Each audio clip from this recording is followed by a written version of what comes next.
what to wear or what not to wear to your aerial yoga class. I thought I'd go over this. I get these questions all the time in class. I love to wear my gold jewelry. If you know me, you know that. So people are always asking about my bracelets. These are actually gummy. So they're super soft and gummy, and so they're not going to rip or tear the hammock, which is super important. Plus, if my hand is wrapped in it, it's not gonna hurt when it's pushing against me. So typically bracelets are not the best to wear, especially if they have a clasp on them, because that can definitely snag the hammock and we don't want that. But also if it's a hard bangle, then it's going to hurt or push into your wrist. I don't make my clients take off of their wedding ring, but your wedding ring, if it does stick out, could, or any other rings, doesn't have to be a wedding ring. If they stick out or have sharp edges, they can also snag. Mine is designed so it won't, they're embedded in it. As the founder, and I do aerial yoga every day, I've created jewelry or made jewelry or wear jewelry that typically won't harm the hammock because I don't want to harm it. As far as necklaces, I do teach sometimes with a necklace. I try not to have really long dangly ones that are going to come in my face or hit me when I go upside down. But there is a clasp on the back, so therefore if I was laying in the hammock, I wouldn't want to wear it because that could potentially, again, damage the fabric. Dangly earrings, no, those could get caught and rip out of your ear. As you become more comfortable and practicing, you might learn how to practice and not have your jewelry touch or contact the hammock or put it in danger. But for most clients, we want to protect them as far as teachers telling people to take off jewelry, or just as a practitioner, you want to protect your hammock and protect yourself.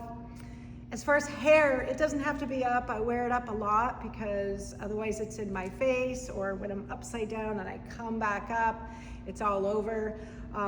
So you can wear your hair however you want. Zippers can be dangerous, so I always recommend not wearing clothing with zippers. If I were to practice right now, I would take off my jacket, but I thought I'd wear it for the demo purpose. Sometimes the pants have zippers in the back, like for a pocket. That can also snag. When you don't want to wear shoes, I got some shoes on. Don't wear shoes. It's not going to be of benefit for you. As far as clothes, form fitting's always nice, especially when we're flipping upside down so our shirt's not coming over our head.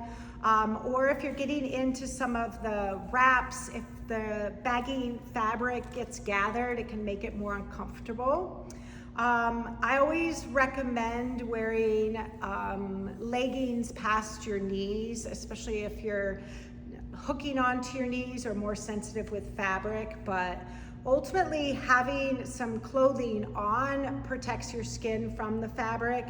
I practice with a tank top because my skin is comfortable with it, but most people are going to prefer wearing a t-shirt or a long sleeve.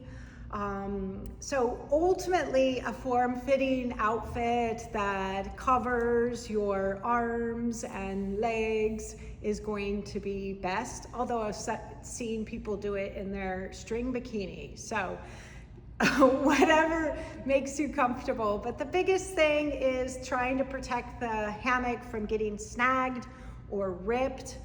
Fingernails, especially like natural nails that are chipped, can snag toenails. I've had people's toenails snag on it.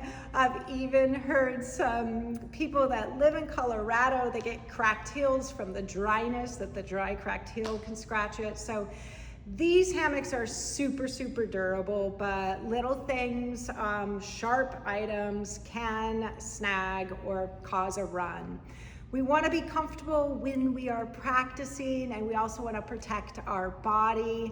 So my biggest things really are your zippers or a lot of baggy clothing that could make it uncomfortable when you are in the hammock. Dangly earrings for sure, don't do that. Otherwise, Wear what you feel comfortable and try to protect your hammock the best that you can, and enjoy your aerial yoga practice. Oops, and I forgot one more thing. My watch. People ask me about my watch a lot. I actually don't do my self-practice with a watch on, but you will see that I might be wearing a watch when I teach so I can see what time it is, or I can play my music on it.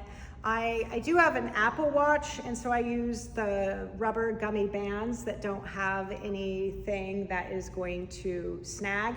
And then I put of course it's gold, a bumper on it. So then there's no sharp edges or anything that can snag. When I do wrist wrap, I really don't like the way that it pushes into my skin and it doesn't feel very good. So I usually don't practice with it, but I do make it safe for when I am practicing or teaching if I have to or want to wear my watch.